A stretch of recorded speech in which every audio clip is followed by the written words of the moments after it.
The Ethics of Artificial Intelligence. Sorbonne Summer University 2023. Michael Pook. Le cours porte sur l'éthique de l'intelligence artificielle. Alors, je vais dire IA, l'IA, l'éthique de l'IA, et je vais dire l'IA et les IA, au lieu de intelligence artificielle. Et même comme ça, on peut dire tout de suite le message. Le message de toute la séance d'aujourd'hui, c'est que dans intelligence artificielle, il y a deux mots qui ne marchent pas bien. Bonjour, c'est intelligence et artificielle. Donc, on va les analyser, mais en disant les IA, on va fabriquer une autre notion. Alors, je suis aussi très content de participer à la mission de l'université qui est de parler directement avec la société. Pas que avec les étudiants pour les diplômes. Il faut que l'université parle directement aux citoyens. Et directement, ça veut dire pas par les médias, les mass médias. On va voir aujourd'hui, je vais en parler. Les médias, souvent, ça fait partie du problème, plus que de la solution. Donc, c'est très bien. Ensuite, je ne vais pas expliquer qu'est-ce que c'est l'intelligence artificielle, ni faire de l'historique, ni des bases. Alors déjà, vous avez d'autres cours peut-être là-dessus, et je ne sais pas exactement ce qu'il y a dans les autres cours, parce que l'organisation est un peu éducation nationale.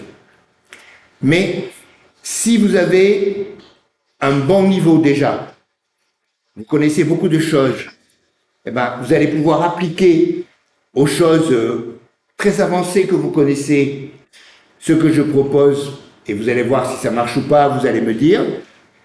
Et si vous ne connaissez vraiment rien, rassurez-vous, je prends des exemples très simples d'IA que tout le monde connaît. Par exemple, Google, en français, Google. Google Maps, en particulier. Des choses simples. Les téléphones, les ordinateurs. Tout le monde a au moins un ordinateur ou un téléphone, ça suffit. Déjà, avec ça, on a besoin d'éthique de l'IA. Donc, même si vous ne connaissez pas bien, je ne vais pas détailler trop, un peu demain, mais pas trop. Comment ça marche? C'est pas mon travail. Moi, je m'occupe de l'éthique, de la philosophie. Voilà. Alors, j'ai divisé comme ça. J'ai organisé comme ça. À mon avis, c'est clair. La première séance d'aujourd'hui, c'est autour de intelligence et de artificiel. Et là, le premier moment, je vous ai dit, on va s'arrêter au milieu. Le premier moment, c'est sur les problèmes de contexte. Et je vais expliquer que souvent, dans l'éthique de ces questions de technologie, le contexte pose problème. Et après, on parlera des concepts, c'est-à-dire des notions, c'est-à-dire d'abord de l'intelligence, qui n'est pas vraiment la bonne notion, et après de artificiel, qui n'est pas vraiment la bonne notion. Et la prochaine séance, demain, ce sera centré sur extraordinaire et ordinaire. Demain, on parlera de ça. Parce que dans l'IA, il y a de l'extraordinaire, et ça demande de réfléchir, mais il y a aussi des IA ordinaires, celles que tout le monde utilise. Et pour le philosophe, j'espère qu'on discutera de ça demain, il faut aussi s'interroger sur les IA ordinaires et sur le mélange entre extraordinaire et ordinaire. Et ça, c'est pour demain. Pour aujourd'hui, je commence à parler du contexte. Et il y aura deux moments. Un moment négatif, le plus important. Qu'est-ce qui ne va pas dans le contexte? C'est pas spécialement sur l'IA. Beaucoup de questions qu'on appelle aujourd'hui sociétales, on dit en français. Là aussi, si ça vous intéresse, on en parle, sinon je ne développe pas. Moi, je développe ce qui vous intéresse à partir d'une base. Donc, beaucoup de questions sociétales, on y réfléchit mal, en tout cas du point de vue du philosophe professionnel qui s'occupe de ça, parce que, tout le monde en parle. C'est dans tous les médias. Le contexte de la discussion est déjà truqué. Donc, on ne peut pas en parler sérieusement. Donc, le premier travail à faire, qui est un peu désagréable, mais c'est souvent ça, hein. Si vous êtes bricoleur ou que vous avez acheté une maison, le premier travail, mais c'est très important, c'est de nettoyer. Il faut nettoyer la zone. Donc aujourd'hui, je vais commencer par nettoyer le contexte. Et après, je vais vous proposer un contexte précis qui existe, qui est celui de l'éthique des technologies contemporaines, où il y a des méthodes, des principes, des outils. Voilà. Et on verra si ça marche ou pas. Donc je commence par ce qui ne va pas. Vous connaissez. Alors j'ai marqué buzz, on emploie le mot en français, c'est négatif. Les bulles, ce qu'on gonfle, bubble, les bulles. L'autopromotion, le fait de faire parler de soi, devenir célèbre, la notoriété, des postures, c'est-à-dire des mises en scène, celui qui est pour, celui qui est contre, ça c'est assez vendeur, mais il y a encore plus vendeur, c'est celui qui avant était pour, et puis maintenant il a eu la révélation, et il explique pourquoi il est contre. Ça c'est bon pour les médias, ou le contraire.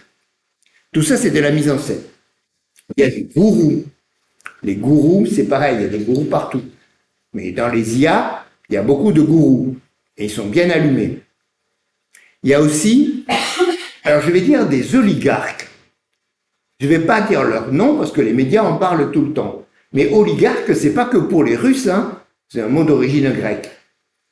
Oligarque, c'est des gens extrêmement riches et qui se mêlent de politique et qui ont un projet social et qui utilisent leur argent pour réaliser un projet de pouvoir. Dans le numérique, il y a des oligarques, peut-être plus sympathiques que les oligarques russes, mais c'est bien de les appeler des oligarques. Et puis un phénomène que je vais expliquer, le phénomène de panique morale. C'est-à-dire on panique sur les IA, mais une panique morale, c'est une panique qui n'est pas bien justifiée. On ne sait pas vraiment pourquoi. Je vais commencer par analyser ça. Et vous verrez, alors je l'ai mis en gras et en souligné sur les diapos, pour que ça se voit. Je ne vais pas perdre le fil du sujet. Souvent, je ferai une récapitulation qui s'appellera comme ça. Bilan éthique et application à notre sujet. On va faire ça. Le bilan, pour réfléchir sur le contexte de la question des IA, c'est le premier point orange que j'ai mis là, je crois que j'ai une flèche. C'est cette histoire a changé de tradition dogmatique universaliste. Ça veut dire quoi? Ça veut dire que en éthique ou en morale, je ne fais pas de différence entre les deux, si ça vous intéresse on en parle, sinon c'est pas la peine de perdre du temps. On dicte ou on édicte des valeurs, des règles, des comportements. Souvent même, on fait des leçons de morale où on décide des normes qu'on met dans la loi. Ça sur l'interruption de grossesse, par exemple. Pas que sur le numérique, sur l'euthanasie. Et la question pour le philosophe, c'est de quel droit? D'où on les sort? Elles viennent d'où, ces valeurs? C'est du dogmatisme. Dogmatisme, ça veut dire on a un dogme. On pense quelque chose et on veut que tout le monde applique ce dogme. Ça a marché pendant longtemps en philosophie, y compris en Occident, où on confondait deux choses. Alors, si vous devez retenir une seule idée, retenez celle-là. Il ne faut pas confondre valeur et valeur absolue. Absolu, c'est pas un détail, hein. Absolu, c'est grave. C'est souvent mortel. On peut défendre des valeurs, on peut avoir des valeurs, mais c'est pas forcément un absolu. En très simple, on pourrait dire quelqu'un qui a des valeurs, c'est plutôt bien et sympathique. Quelqu'un qui a un absolu, il fait plutôt peur. Donc la différence entre valeur et absolu, c'est important. Mais le problème dogmatique, ce qui ne va pas, c'est que quand on dit voilà, il y a des valeurs, on veut dire elles sont absolues. On ne les justifie pas. On les impose sans avoir besoin de les justifier. Ça, aujourd'hui, ça n'est plus possible. Il y avait deux façons de le faire, ça. Une façon, on peut dire, rationnelle, au nom de la science, de la neutralité, de l'expertise. On disait, moi je sais, donc c'est mieux pour les autres de faire comme je leur dis. On appelait ça en médecine, on appelle toujours d'ailleurs le paternalisme. Pater, c'est le père. Oui, effectivement, les parents peuvent imposer des choses aux enfants. Mais les citoyens numériques, ce ne sont pas des enfants. Donc on ne peut pas leur imposer quelque chose au nom d'un savoir. La science, elle peut, mais la science, elle démontre des choses. Et sur les valeurs, sur l'éthique, en philosophie, en Occident, depuis longtemps, on pense que non, il n'y en a pas de science. Les valeurs auxquelles on adhère, on pratique, on ne les démontre pas scientifiquement. Donc, on ne peut pas les imposer sous prétexte de neutralité scientifique. On ne peut pas. Il y avait une deuxième façon de les imposer, irrationnelle. C'est les gens qui ont eu une révélation surnaturelle. Dieu leur a parlé, ou a écrit un livre, ou a dit quelque chose, et donc il faut le faire. Ça, en philosophie occidentale, dans la République française, non, merci. C'est non. Si on veut défendre des valeurs, il faut argumenter. Argumenter. Et on ne peut pas dire qu'on a des expériences surnaturelles. On peut, dans sa vie privée, avoir des expériences surnaturelles. On peut se soigner ou pas, c'est pas mon problème. Mais dans la vie publique, dans les valeurs de la société, on doit justifier ces valeurs par des arguments.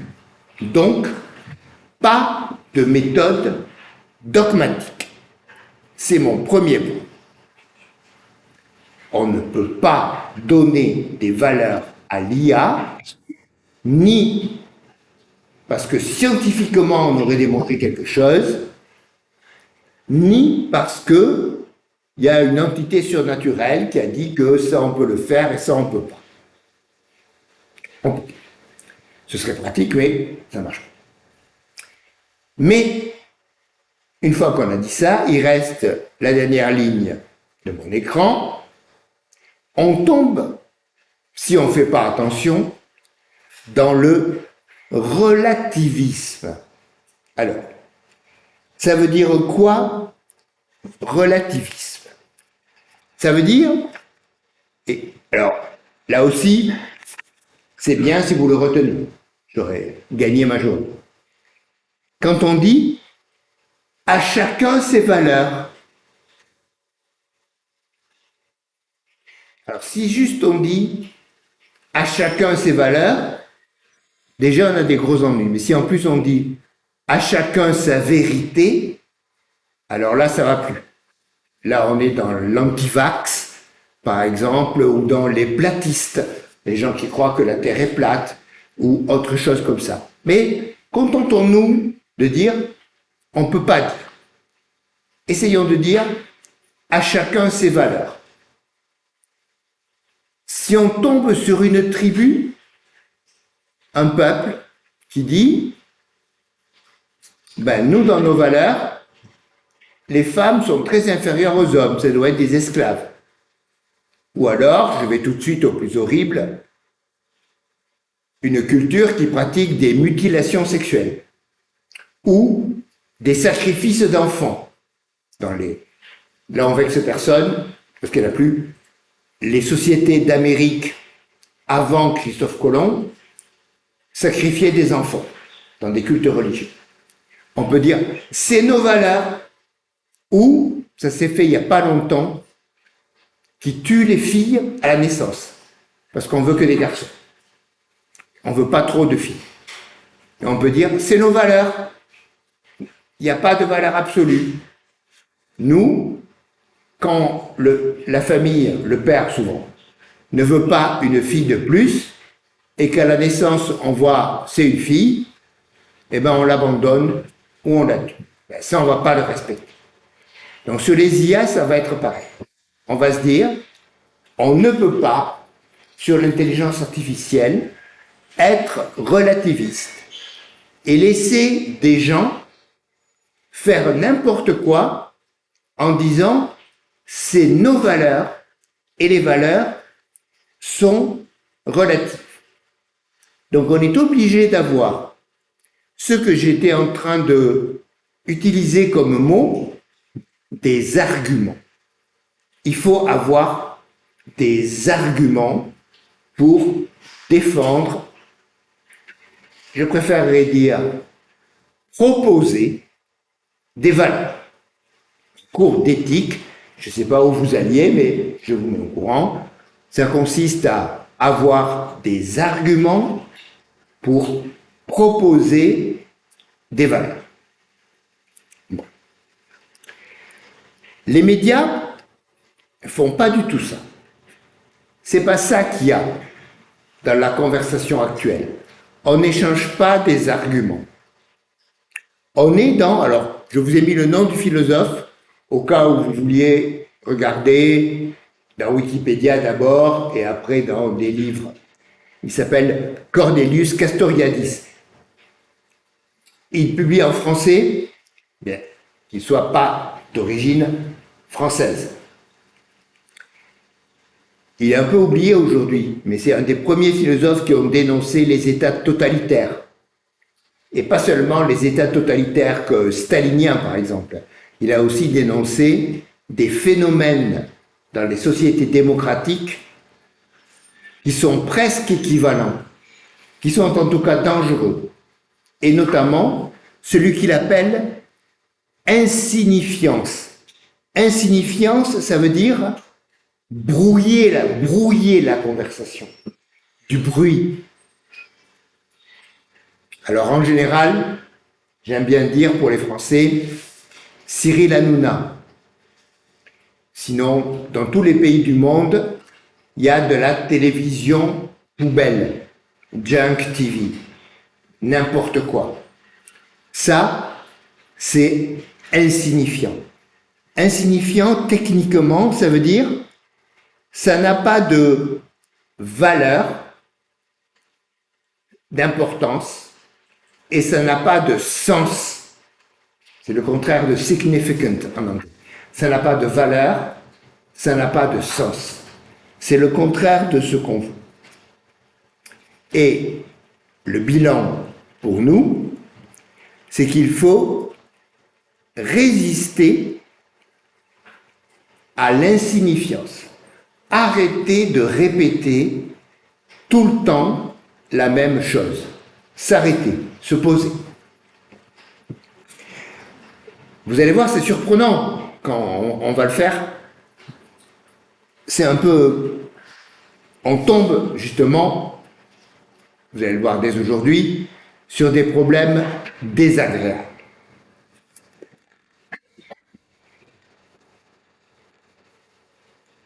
Confidence. Quand j'ai accepté ce cours, j'ai commencé en lisant les journaux tous les matins. Sur Internet, je lis pas mal de journaux français et étrangers, à m'apercevoir que tous les journaux, tous les jours, parlaient des IA. Et je me suis dit, tu n'aurais pas dû accepter ce cours, tu vas te rajouter, comme tous ces intellectuels qui se précipitent pour avoir un avis. Moi, j'ai passé 30 ans à étudier la philosophie de l'éthique de la technologie, mais ça fait rien, aucune importance. Tout le monde se précipite pour avoir un avis qui est insignifiant. Avant, l'an dernier, vous vous souvenez, c'était le métaverse. Tout le monde parlait, tous les jours, dans tous les journaux, du métaverse.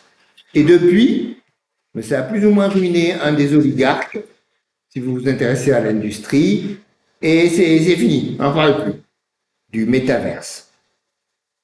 Jusqu'à l'an dernier. Et avant, il y a eu d'autres choses comme ça. Ça, c'est un phénomène qu'on va appeler d'alerte catastrophiste. Dans l'insignifiance, on nous alerte.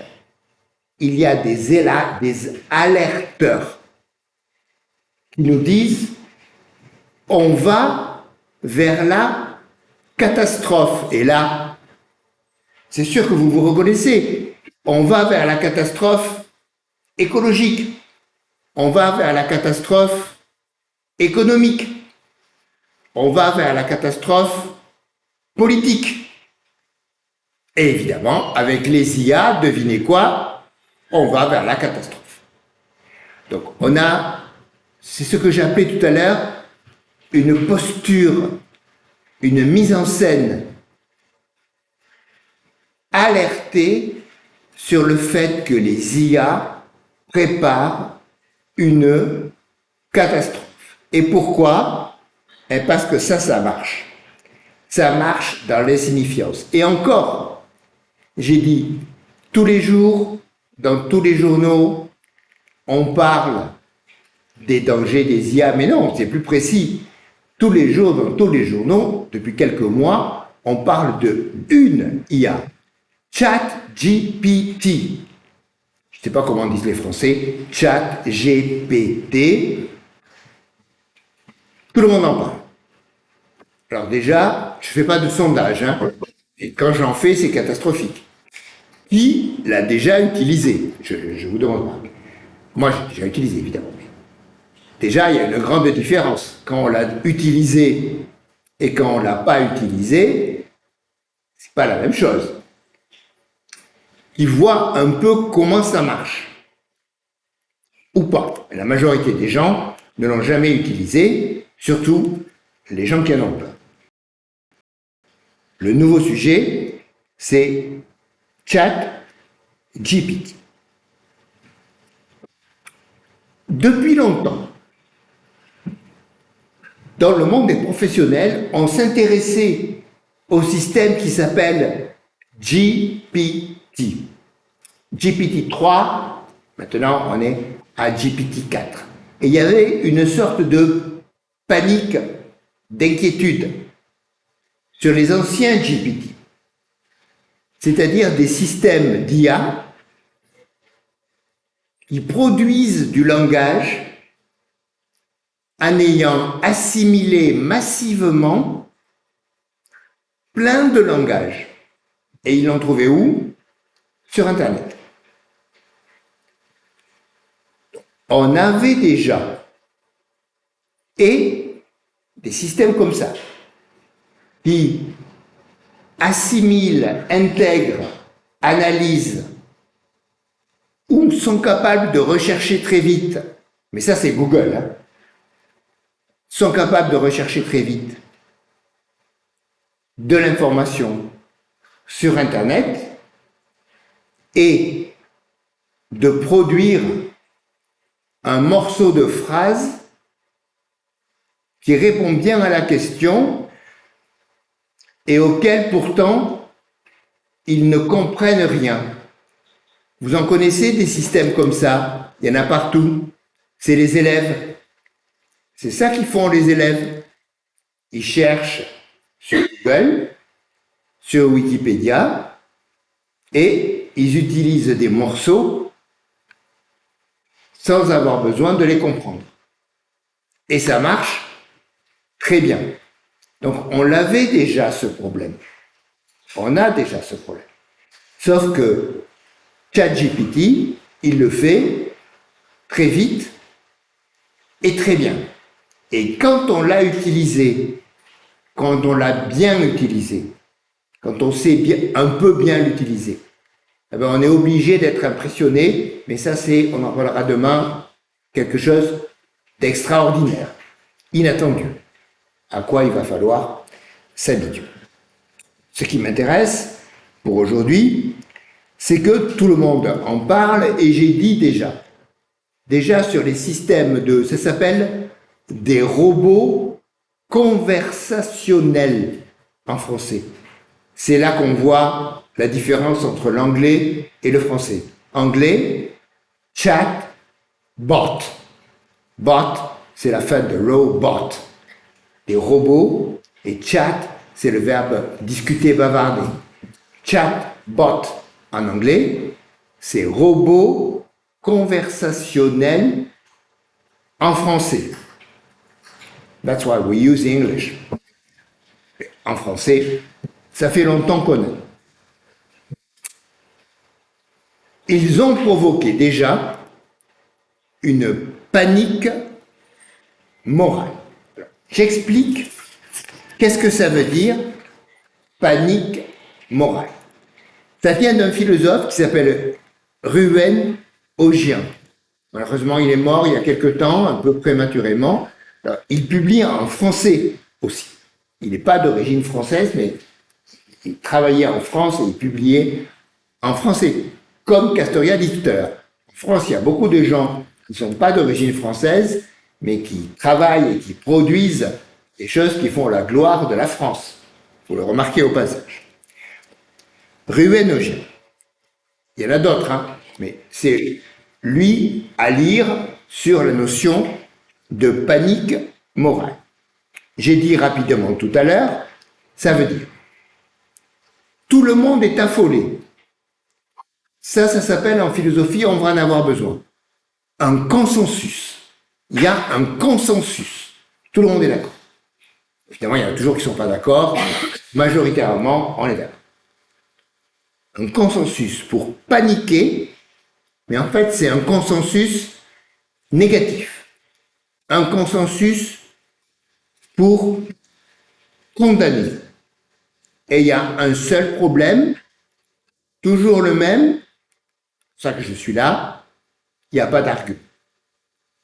On sait qu'on est contre, mais quand on demande exactement pourquoi, eh bien, il n'y a pas vraiment d'argument. Un des exemples dont parle ruénogien, pour vous donner envie de le lire, c'est la pornographie. Évidemment, il y a des sortes sur lesquelles on sait pourquoi on est contre, mais globalement, pourquoi on est contre la pornographie, c'est un peu difficile à justifier. Il y a d'autres exemples plus discutables, moins consensuels, mais moi j'en ai un lié à notre sujet, les écrans. Sur votre ordinateur, sur votre téléphone, il y a un écran. Derrière moi, il y a un écran. La télé, c'est un écran. On en était plutôt content des écrans. Mais aujourd'hui, tout le monde comprend, en français, des parents qui discutent, par exemple, de leurs enfants, et ils disent « Et pour les écrans, vous faites comment ?» Ils veulent dire « Et pour le grave problème des écrans ?» Parce que écran égale problème. Comme Ogien dirait, sexe égale problème. Pourquoi? Je laisse tomber sexe. Écran égale problème. Mais pourquoi? On n'a pas d'argument. Bien sûr qu'il y a des mauvais usages des écrans. Mais pourquoi une panique comme si tous les usages étaient mauvais? Vous avez compris, ça va être pareil pour les IA. Bien sûr qu'il peut y avoir des mauvais usages des IA. Mais pourquoi une panique en supposant que toutes les IA seraient mauvaises, dangereuses et nous conduiraient à la catastrophe? Je viens de dire pourquoi, maintenant je réponds. On peut savoir pourquoi. C'est parce que on a ce qu'on appelle des mythologies. Alors, pour que ce soit un peu plus acceptable, on dit des mythes narratifs, des narrations, des histoires. Gonfle des bulles.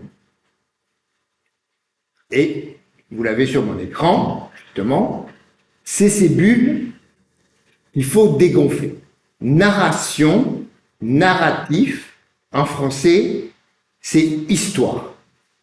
On fait des histoires, on gonfle des bulles, et l'analyse intéressante, c'est, on appelle ça déflationniste, c'est-à-dire de les dégonfler.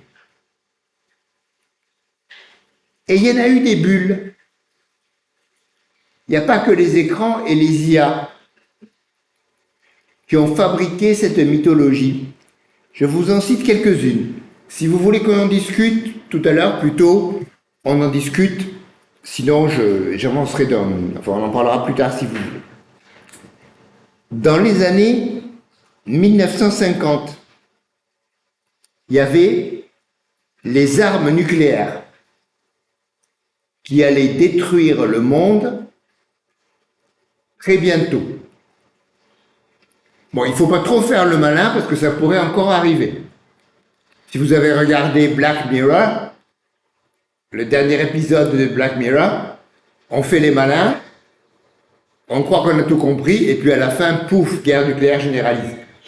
Donc il ne faut pas trop faire les malins. Mais globalement, l'arme nucléaire, et là on commence quelque chose qui va beaucoup y avoir dans ce cours. Des choses gênantes, moralement gênantes. L'arme nucléaire n'a été utilisée qu'une fois, en 1945, par une démocratie contre un pays non nucléaire, en tuant très majoritairement des civils. Et, c'est le pire, presque tout le monde, sauf les Japonais, est d'accord. majoritairement, c'est accepté. On a construit toutes les théories de la dissuasion nucléaire là-dessus. Donc, il y a quand même un problème.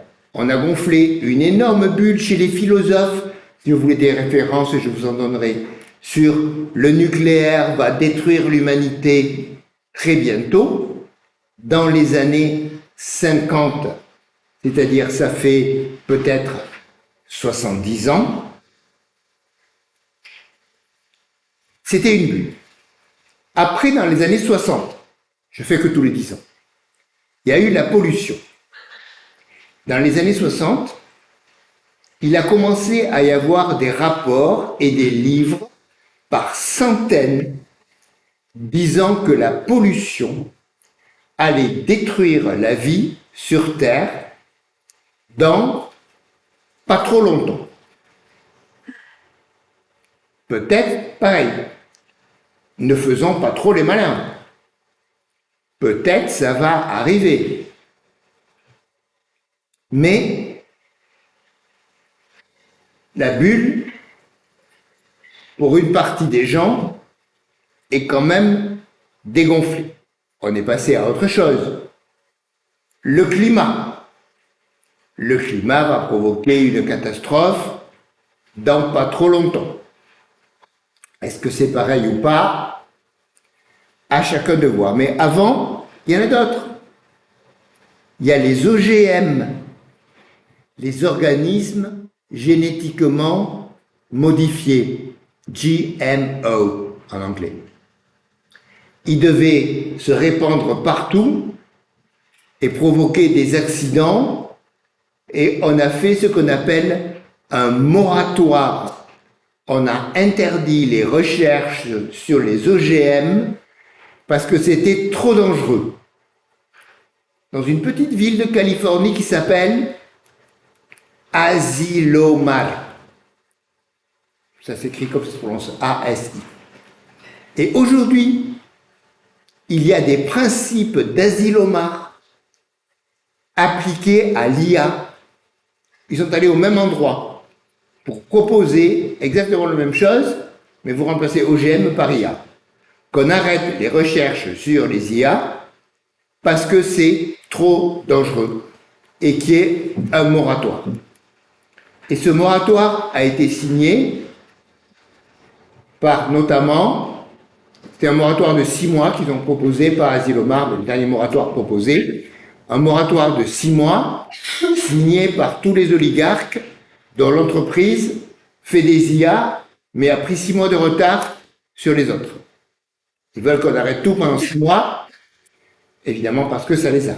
Donc, on fabrique des bulles sur les OGM, sur le climat, sur les IA. Ça ne veut pas du tout dire qu'elles sont toutes pareilles, mais quand même.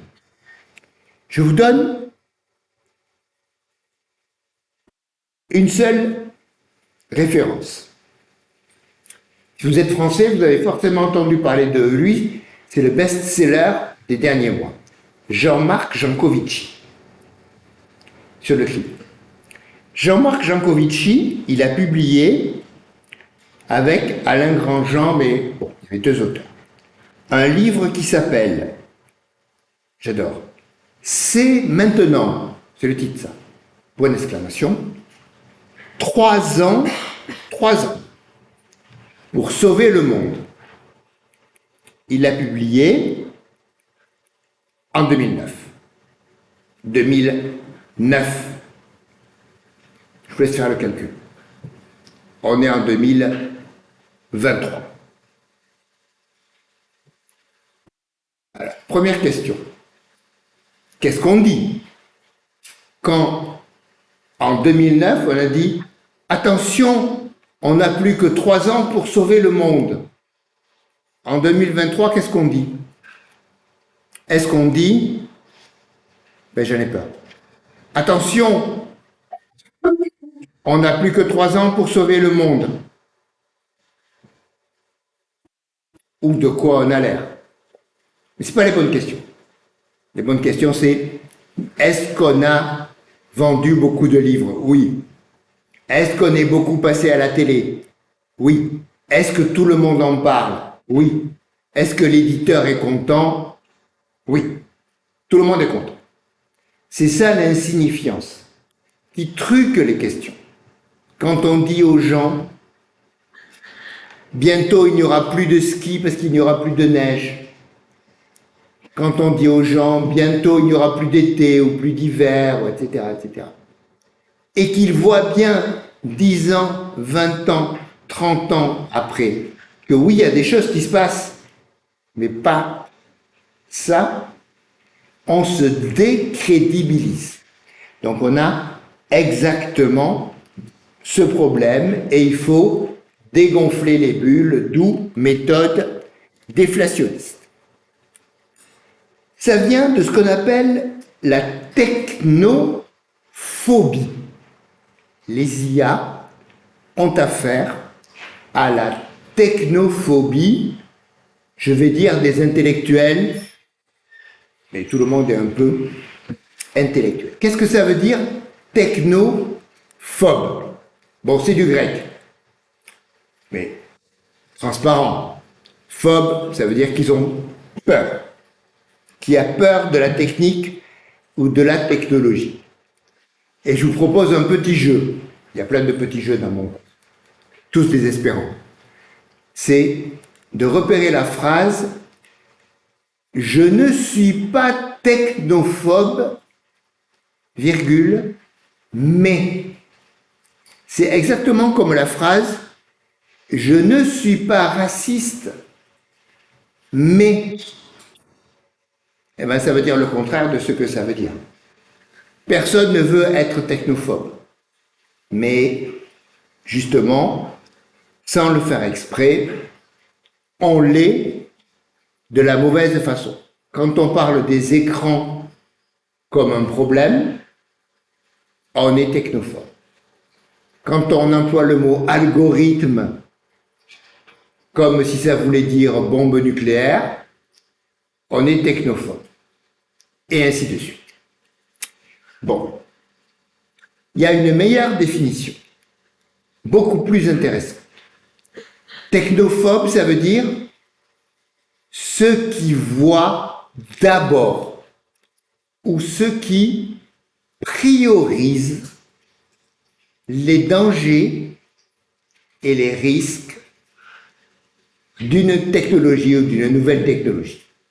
Et c'est super parce que ça peut s'opposer au technophile.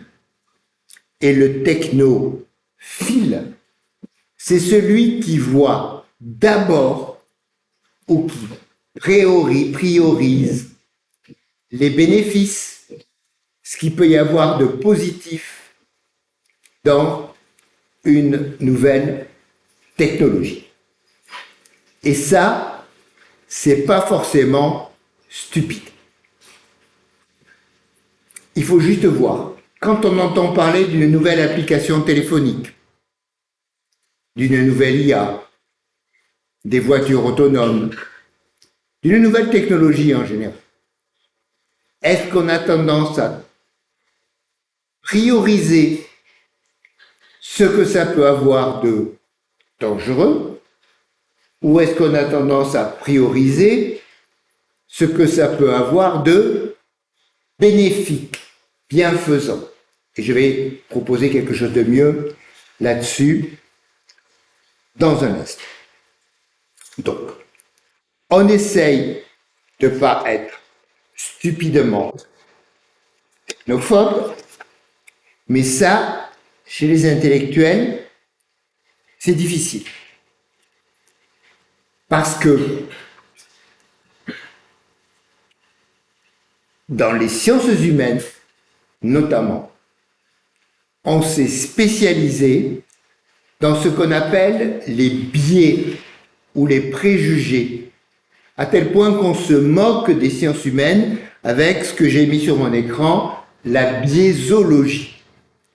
Comme c'était la science des biais, c'est-à-dire on a toujours un biais. On juge les gens selon leur genre, leur couleur de peau, leur nationalité, etc., etc. C'est des biais. des préjugés et des biais, on suppose que les IA vont en avoir. Alors, évidemment, elles vont en avoir, puisqu'elles sont faites par les humains et ils les mettent dedans. Mais c'est pas ça qui m'intéresse pour l'instant. C'est l'obsession par les biais. C'est-à-dire le fait de voir, et vous allez reconnaître la notion, des complots partout. Les théories du complot.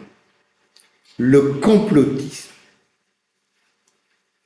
Ça, c'est un vrai sujet. Et il faut commencer par neutraliser ça. Et l'une des premières idées, ça serait ça. Les IA, disons-nous, au moins 1 heure ou 2, ça n'est pas un complot. Ce n'est pas un complot contre la démocratie, contre la liberté. Ce n'est pas un complot contre l'humanité. Ça paraît énorme, hein? Mais c'est beaucoup. Dire les IA, ce n'est pas un complot contre l'humanité. Supposons.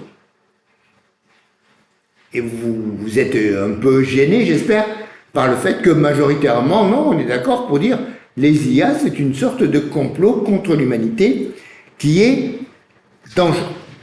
Et c'est pour ça qu'on a ce que vous avez à l'écran maintenant, la mythologie narrative du péché.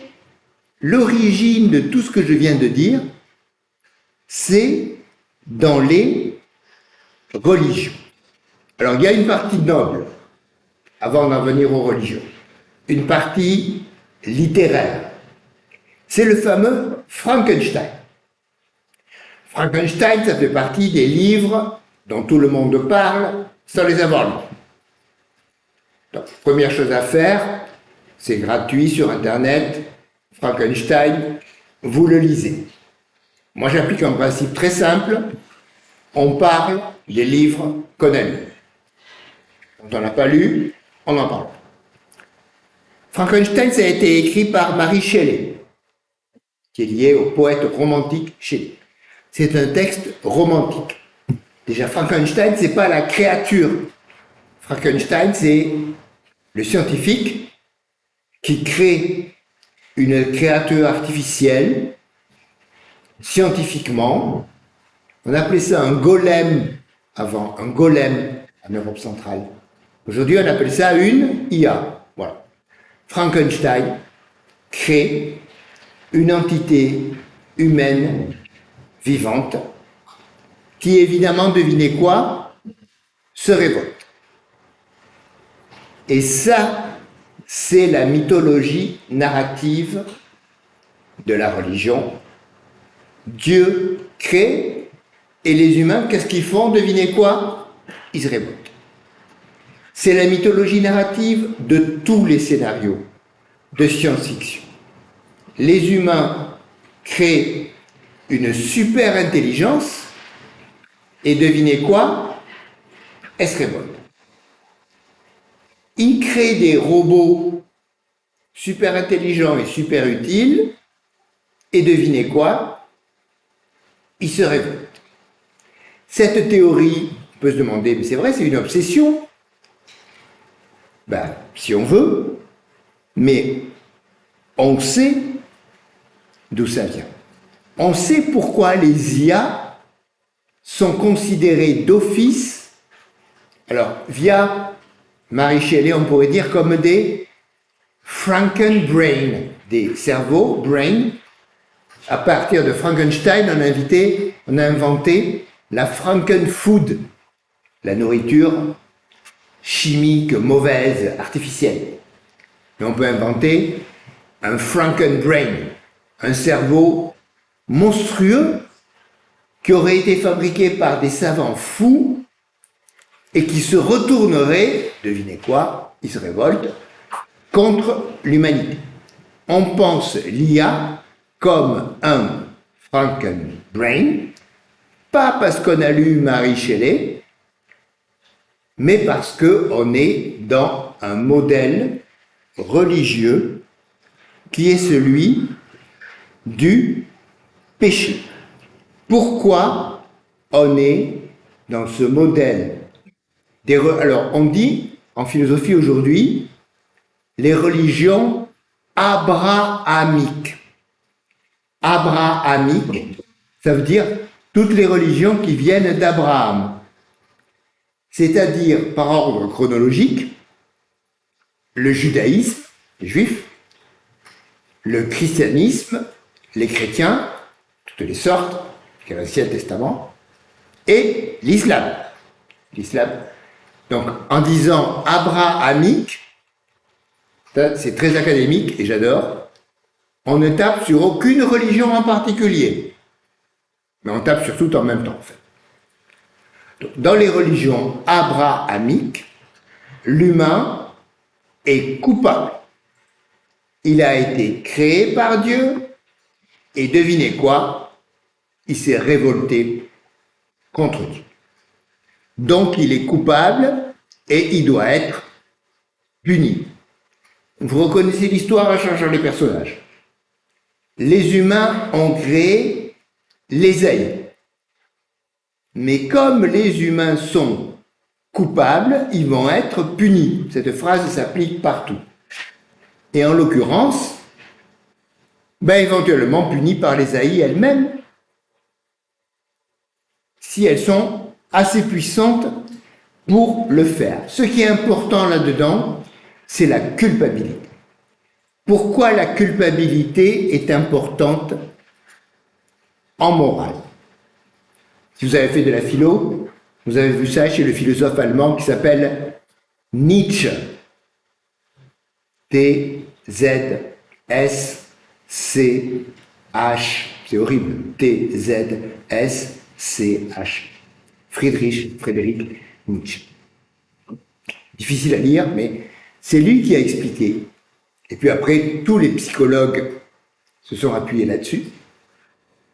Mais vous l'avez remarqué, si vous avez eu des parents ou des éducateurs, ce qui doit être votre cas, ou si vous avez ou quand vous aurez des enfants, ou, ce que j'espère, si vous avez un ou une conjointe, ou plusieurs.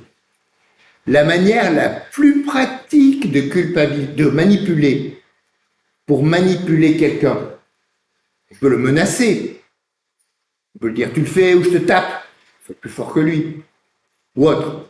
Mais culpabiliser, c'est de très loin la manière la plus efficace de manipuler.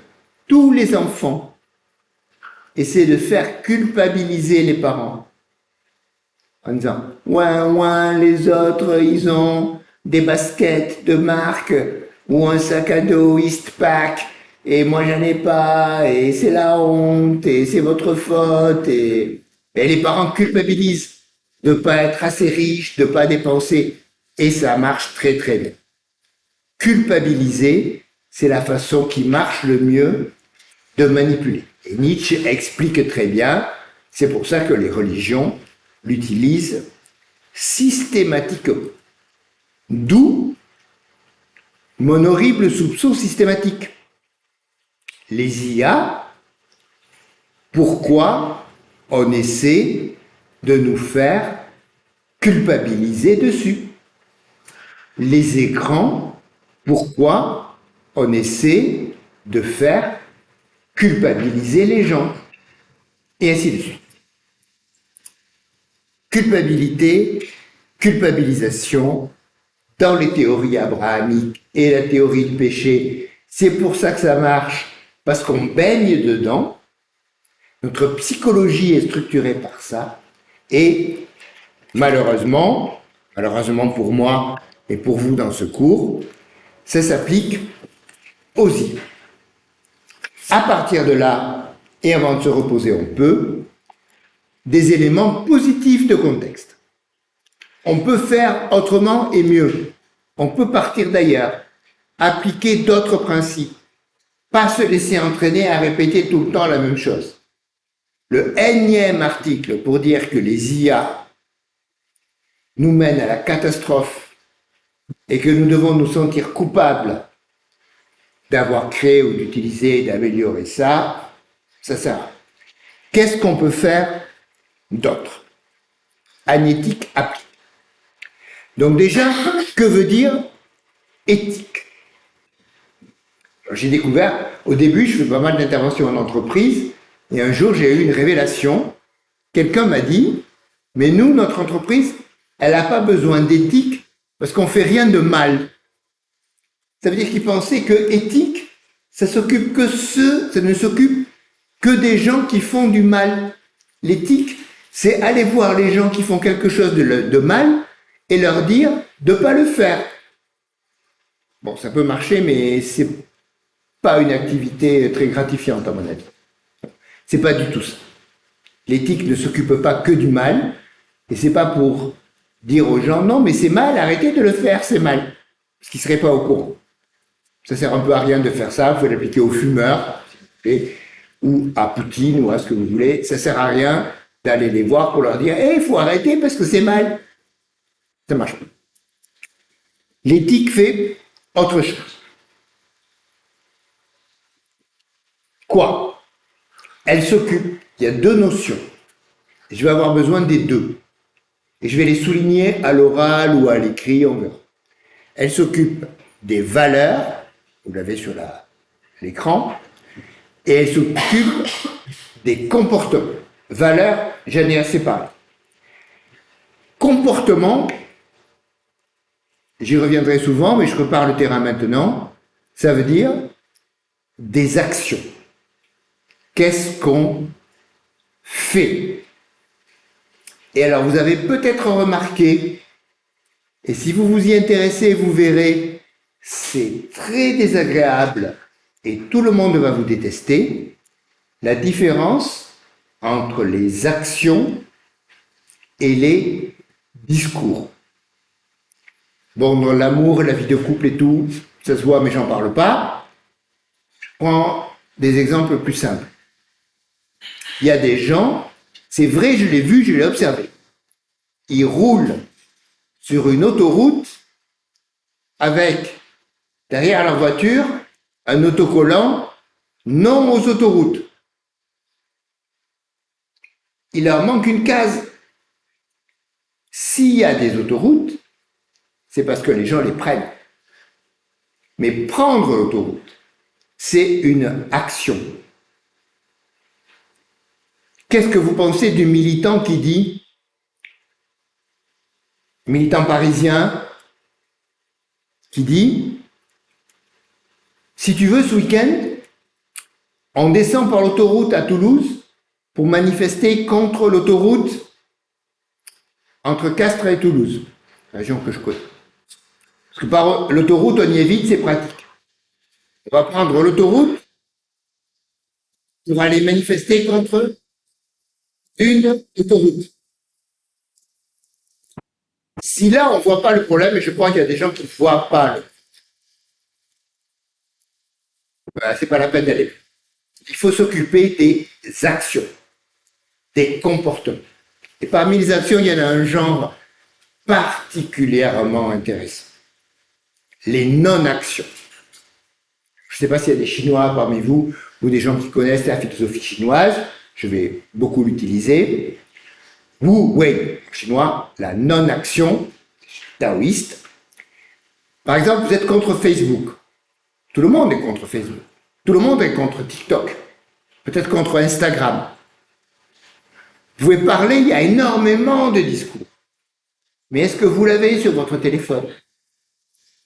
Si sur votre téléphone, vous n'installez pas, je sais, je l'ai fait, ni Instagram, ni Facebook, ni TikTok, et que éventuellement, quand quelqu'un vous envoie un document qui a besoin de ça, vous lui dites « Ah, désolé, moi je ne l'ai pas, je ne le veux pas », ben rassurez-vous, il s'adapte. Vous faites une action qui est une non-action. Et ça, c'est de l'éthique. Parce que l'éthique, elle s'occupe des comportements au nom de valeurs, pas de la production de discours. Donc, c'est de ça qu'on va beaucoup parler. Des valeurs et de leur système, parce qu'on ne choisit pas une par une. Vous avez vu avec l'histoire du mythe narratif, les valeurs, elles font système. Et des comportement. On va beaucoup parler de ça.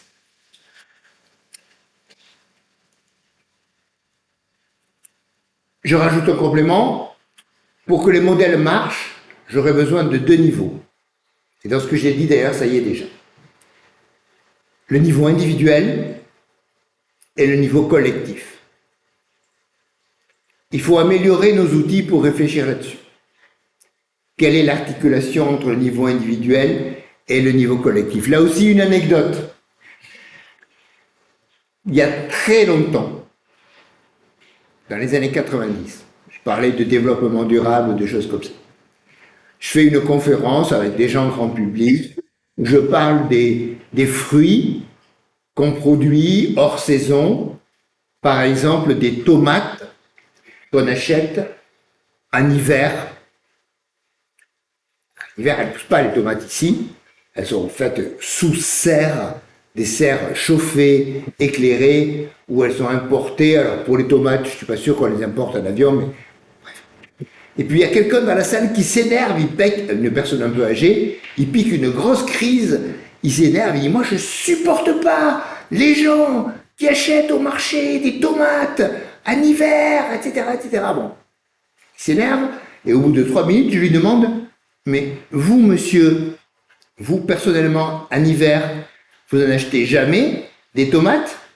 Et il répond « Si, moi j'en achète puisque tout le monde en achète. » Avec ça, on a tout compris.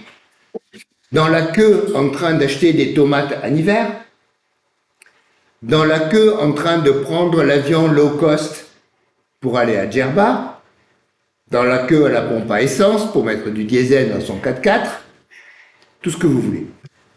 Chaque personne peut penser, ça sert à rien que moi je le fasse pas, puisque tous les autres, ces imbéciles qui sont moins moraux que moi, ils le font. C'est gênant quand même, hein? C'est pratique. Ça veut dire que, en étant en fait moins éthique que les autres,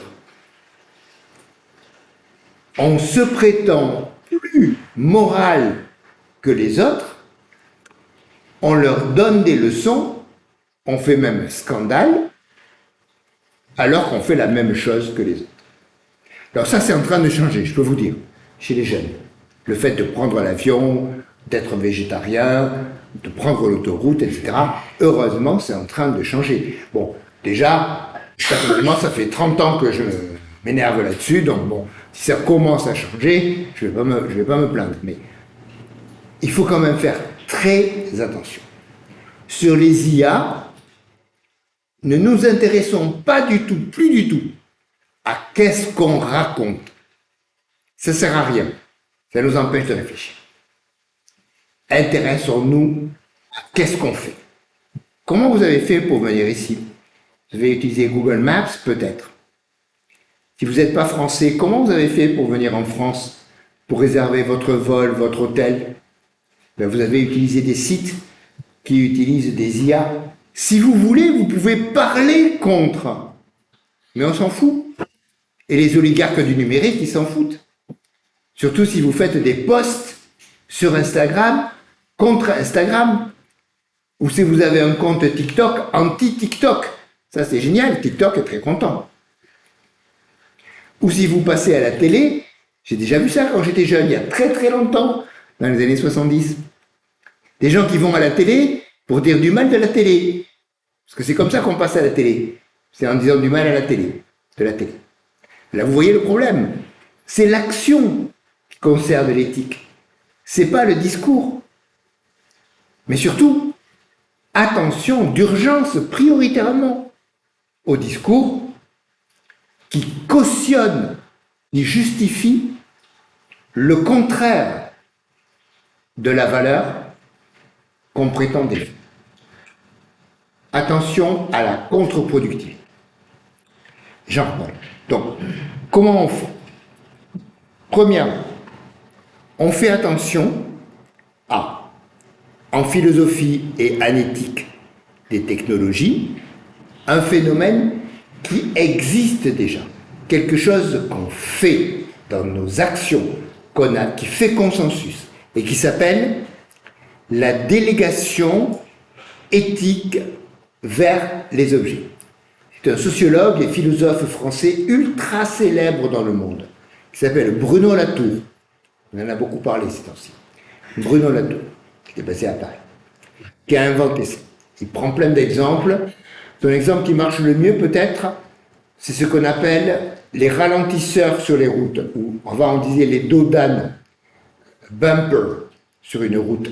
Le fait qu'il y a un relief pour obliger les voitures à ralentir.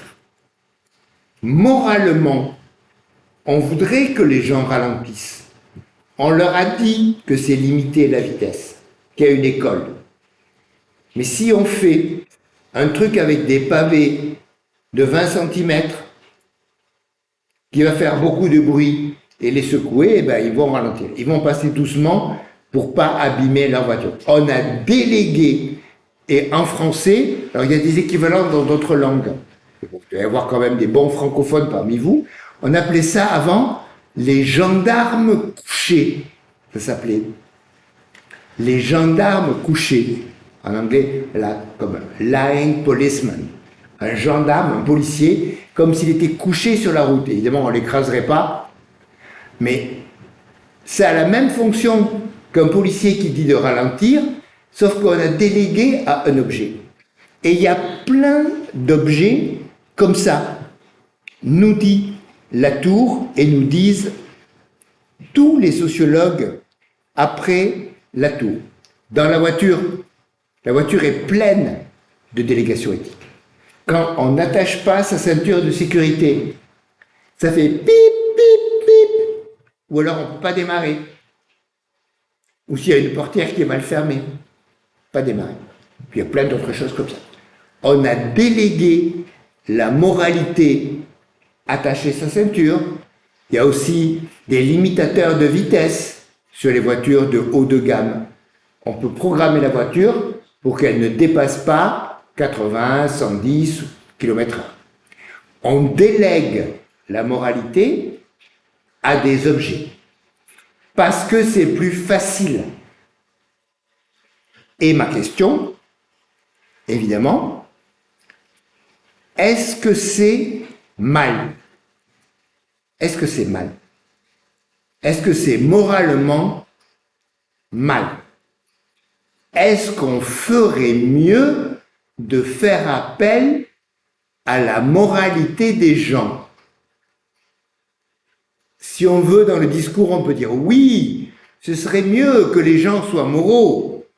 Oui, mais en pratique, ils vont tuer les enfants sur la route, ils vont se tuer eux-mêmes parce qu'ils ne mettent pas leur ceinture. Donc, il vaut mieux faire des choses bien en déléguant l'éthique aux objets qui nous économisent les efforts de moralité. Il y a consensus là-dessus. On le fait pour la sécurité. Et vous voyez bien, si vous ne le voyez pas, je vous le dis, c'est ce que nous faisons tout le temps. Nous déléguons notre mémoire aux ordinateurs, aux téléphones.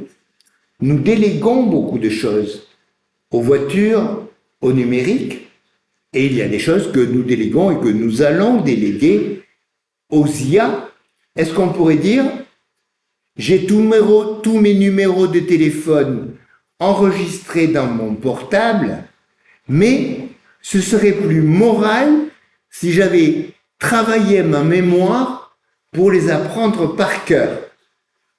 Ben oui, ce serait plus moral, mais en un sens très faible. Et en fait, non, on a déjà choisi d'avoir le droit d'enregistrer dans son téléphone.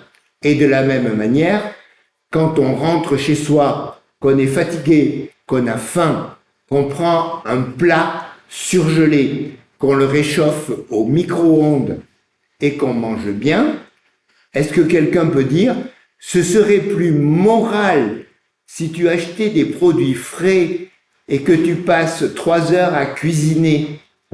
Ben oui, Mais on a déjà choisi que non. On a déjà choisi que non. On peut acheter du surgelé. On peut réchauffer au micro-ondes. Et donc pourquoi? En fait, on est déjà dans une logique où on peut déléguer des choses au numérique parce qu'on le fait déjà. Et aussi, on peut déléguer des choses aux IA et on le fait déjà. Et juste, je vais rajouter, rassurez-vous, mais pas tout et pas n'importe quoi. C'est là qu'il y a un problème. C'est sur ce problème qu'il faut se concentrer. Il faut quand même savoir un peu cuisiner. Et dans certains cas, je vous laisse imaginer, c'est bien d'avoir cuisiné soi-même, en ayant fait les courses, en ayant passé des heures à préparer le plat. Ça a de la valeur. C'est bien de connaître par cœur le numéro de quelqu'un, ou son adresse, ou savoir y aller sans Google Maps.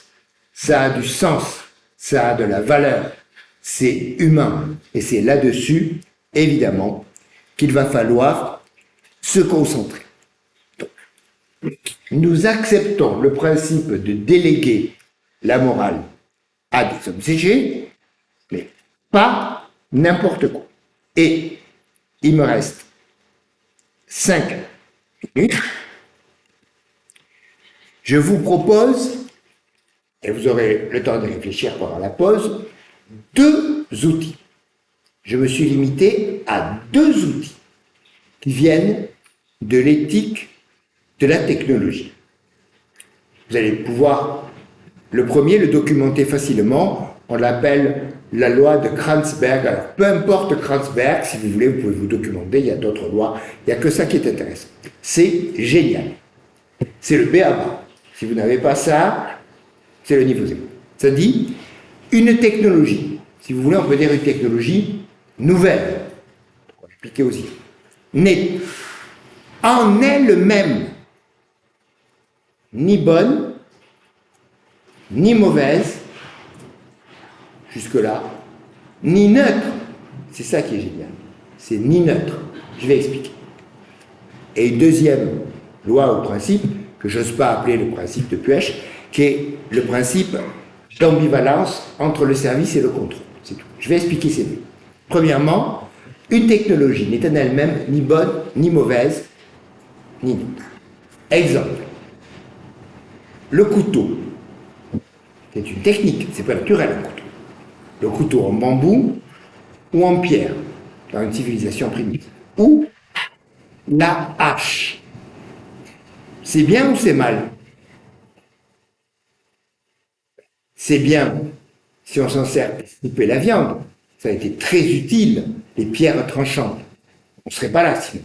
Les humains utilisent les pierres tranchantes, les couteaux de pierre ou de bambou. Mais c'est mal si on l'utilise pour tuer quelqu'un. Évidemment. Le couteau, c'est mal si on l'utilise pour faire du mal à quelqu'un, même à la limite à un animal innocent, et c'est bien pour travailler les peaux, c'était primitive, couper la viande. La hache, en elle-même, elle est ni bonne ni mauvaise. On va s'en servir pour couper du bois pour nourrir la famille, ou pour faire la guerre et tuer des innocents. Mais je dirais, c'est pas comme ça qu'il faut dire. C'est pas la faute de la hache. C'est pas la faute du couteau. Et comme on ne peut pas parler de faute, c'est pas des humains, il ne faut pas parler de faute. On peut dire, le couteau, on peut en faire du bien ou du mal. L'usage de la hache, ça peut être le bien ou le mal. Et on peut l'appliquer à tout.